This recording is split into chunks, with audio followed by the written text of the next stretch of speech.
Hello viewers, welcome to Improve Your English with IM. Today I am going to discuss about object. You have already known that object is most important topic in English grammar. আজকে আমি যে জিনিসটা নিয়ে আলোচনা করতে চলেছি সেটা হলো অবজেক্ট। অবজেক্ট কাকে বলে, অবজেক্ট কোথায় বসে, অবজেক্টের কাজ কি এবং অবজেক্টের ফর্ম মানে কোন জিনিসটা অবজেক্ট হয় আর অবজেক্টের টাইপ, এতগুলো জিনিস নিয়ে আমি আলোচনা করতে চলেছি এই ভিডিওতে। তো প্রথমে বলে রাখি, ভিডিওটি শেষ পর্যন্ত দেখবেন, কারণ অবজেক্ট সম্পর্কে আপনারা এত কিছু অন্য কোথাও হয়তো জেনে না থাকতে পারেন। তাই প্রথমে আমি আসবো ডেফিনেশন। ডেফিনেশনে কি আছে? Object is something that receive the action of A verb. যে একটা ভার্ব আছে, ভার্বের যে জিনিসটা কি করে, যে জিনিসটা ভার্বের অ্যাকশনটাকে রিসিভ করে সেটাকে আমরা অবজেক্ট বলি। এখানে আর একটা জিনিস মাথায় রাখতে হবে যে অবজেক্ট আমরা একটা বাক্যে কি করে বের করব। যখন কোনো ভার্বকে কি বা কাকে দিয়ে প্রশ্ন করব তখন কিন্তু আমরা কি করব, আমরা অবজেক্ট পাবো। দেখি, my teacher gives me a lesson। আমার শিক্ষক মহাশয় আমাকে একটা লেসন বা অনুশীলন বা একটা পাঠ দেয়। তাহলে এখানে আমি অবজেক্ট কি করে, মানে অবজেক্ট চিনব কি করে? প্রথমত যে ভার্ব আছে সে ভার্বকে কি বা কাকে দিয়ে প্রশ্ন করব। কি দিয়ে প্রশ্ন করে, কি দিয়ে তখনই প্রশ্ন করব যদি অবজেক্টটা হয় কোনো বস্তুবাচক, আর কাকে দিয়ে প্রশ্ন করব যদি অবজেক্টটা হয় কোনো ব্যক্তিবাচক। দেখি, যদি আমি প্রশ্ন করি আমার শিক্ষক মহাশয় আমাকে কি দেয়, একটা। আর যদি লিখি আমার শিক্ষক মহাশয়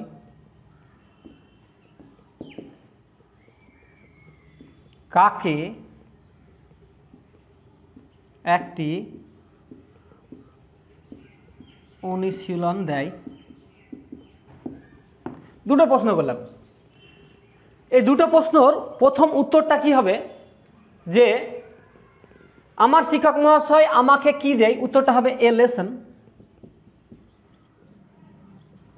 তাহলে এখানে এই এ লেসনটা হলো এখানে অবজেক্ট। আর দ্বিতীয় বাক্যে আমার শিক্ষক মহাশয় কাকে একটি অনুশীলন দেয়, এখানে দ্বিতীয় উত্তরটা হলো মি। তাহলে এই বাক্যে মি আর এখানে লেসন, এই দুটো হলো এখানে অবজেক্ট।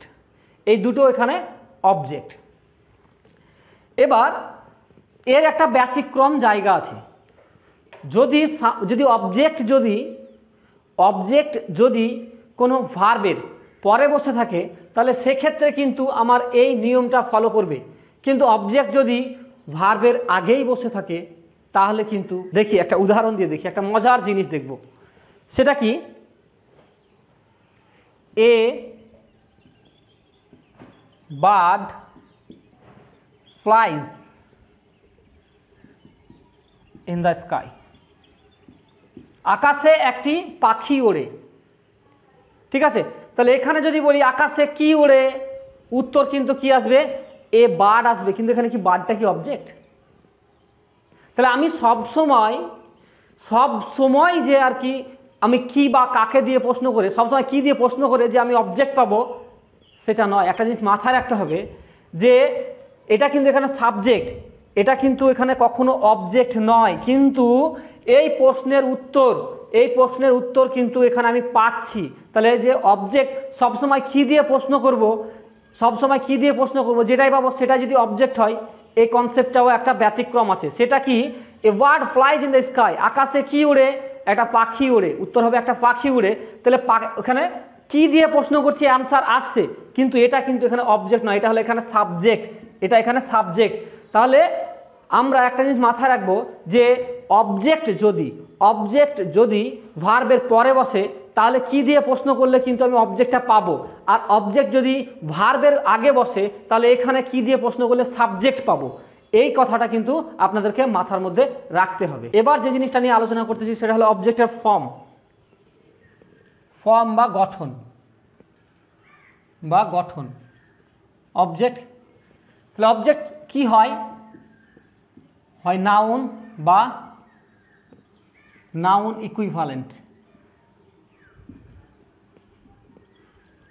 নাউন বা নাউন ইকুইভ্যালেন্ট হয়, নাউন না হলে নাউন সমতুল্য। এই নাউন ইকুইভ্যালেন্টটা আর বলছি না, ভিডিওটা লেন্দি হয়ে যাবে। তো এখানে নাউন ইকুইভ্যালেন্টটা আপনি আমার সাবজেক্টের ক্লাসে গিয়ে আপনারা অবশ্যই দেখে আসুন।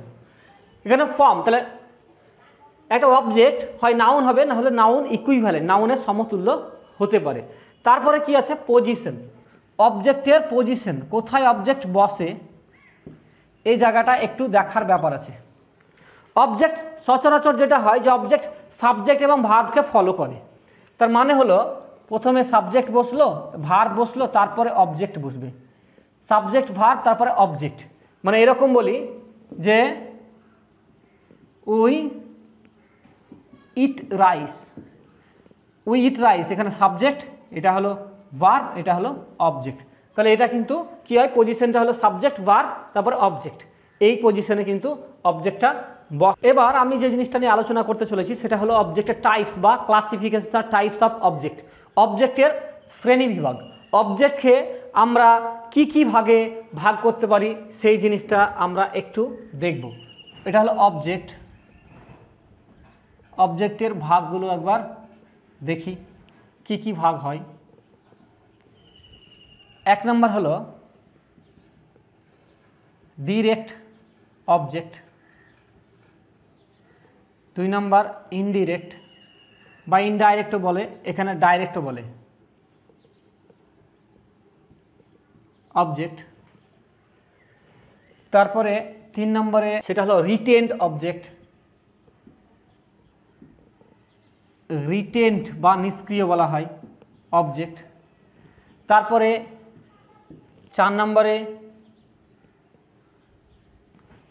চার নম্বরে হলো কগনেট অবজেক্ট, কগনেট অবজেক্ট। পাঁচ নম্বরে হলো ফ্যাক্টেটিভ অবজেক্ট, ফ্যাক্টেটিভ অবজেক্ট। আর অবজেক্ট অফ এ প্রেপোজিশন, একটা প্রেপোজিশনের অবজেক্ট হিসেবে। তাহলে এটা হলো 1 2 3 4 5 6। আমরা এই 6 প্রকার অবজেক্ট নিয়ে একটু আলোচনা করব। দেখি 6 প্রকার অবজেক্টটা কি। My mother gave me a glass of water, আমার মা আমাকে 1 গ্লাস জল দিয়েছিল। তাহলে এখানে কি, এখানে মাই মাদারটা হলো সাবজেক্ট, এটা হলো ভার্ব, এটাও অবজেক্ট, এটাও অবজেক্ট। কিন্তু এখানে কি আছে, একটা ডিরেক্ট অবজেক্ট আছে, একটা ইনডিরেক্ট অবজেক্ট। এটা হলো ইনডিরেক্ট অবজেক্ট, ইনডিরেক্ট অবজেক্ট, আর এটা হলো ডিরেক্ট অবজেক্ট। যে ব্যক্তি থাকবে, যেখানে ব্যক্তি মানে কাকে দিয়ে প্রশ্ন করলে যেটা হবে, যেটা উত্তর পাবো সেটা হবে ইনডিরেক্ট অবজেক্ট। আর কি দিয়ে প্রশ্ন করে যে উত্তরটা পাবো সেটা হবে ডিরেক্ট অবজেক্ট। তাহলে এখানে আমি জানলাম যে ডিরেক্ট অবজেক্ট কি, যে অবজেক্টটা কি দিয়ে প্রশ্ন করলো, মানে অ্যাকচুয়ালি সেটা হলো কোনো বস্তুবাচক অবজেক্ট। আর যদি কোনো ব্যক্তিবাচক হয় তাহলে সেটা হবে ইনডিরেক্ট অবজেক্ট। এবার এখানে আছে একটা রিটেন্ড অবজেক্ট। রিটেন্ড অবজেক্টটা কি আমি দেখছি। A glass of water was given me by my mother. A glass of water is given me by my mother. তাহলে এখানে এ গ্লাস অফ ওয়াটার, এটা কিন্তু এখানে সাবজেক্ট হয়ে গেল, এটা হয়ে গেল ভার্ব, এটা অবজেক্ট, আর এটা হলো কমপ্লিমেন্ট। তাহলে এই যে এখানে এই যে মি আছে, এই মিটা কিন্তু এখানে retained object,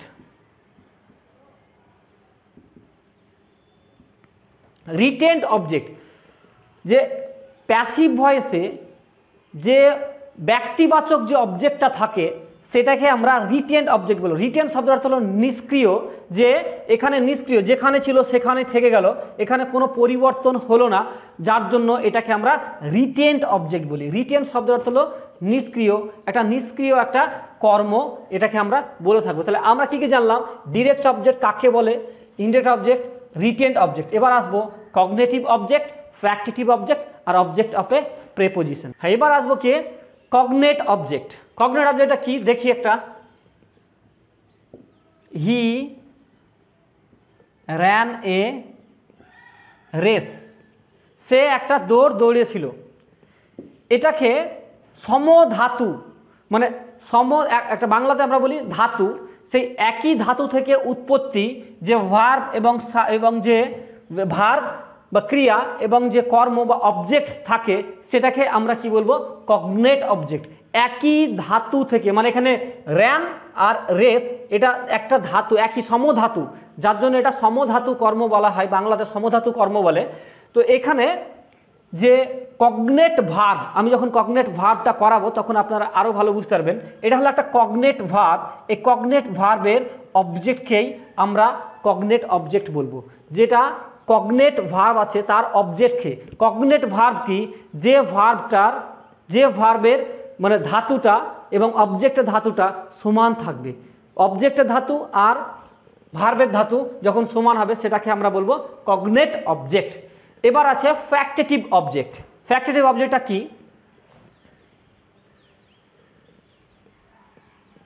we elected him president. We elected him president.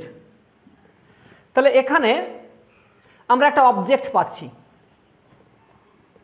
এই যে অবজেক্ট, এখানে এই অবজেক্ট হলো ফ্যাক্টেটিভ অবজেক্ট। আমি ফ্যাক্টেটিভ ভার্ব নিয়ে এখানে ফ্যাক্টেটিভ ভার্ব যখন পড়াবো তখন বিস্তারিত আলোচনা করব।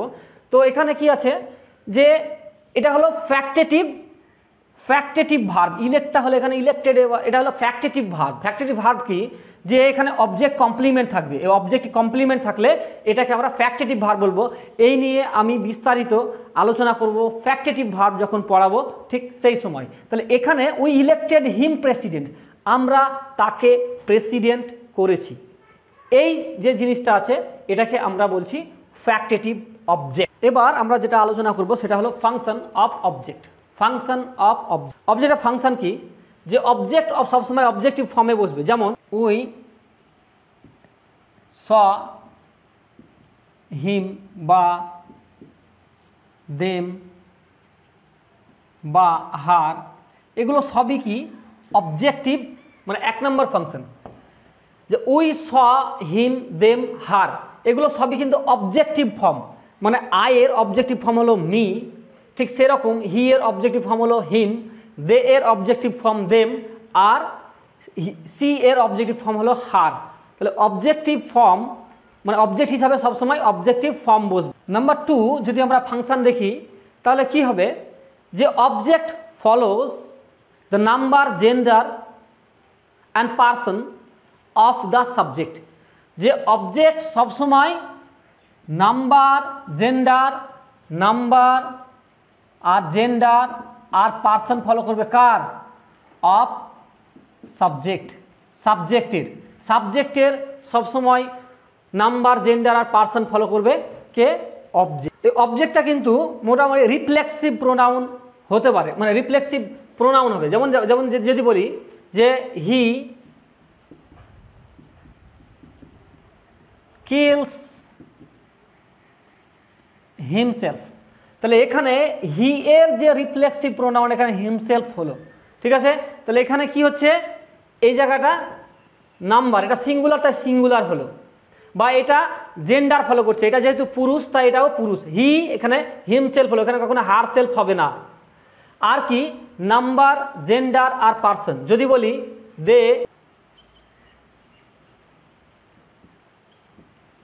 লুক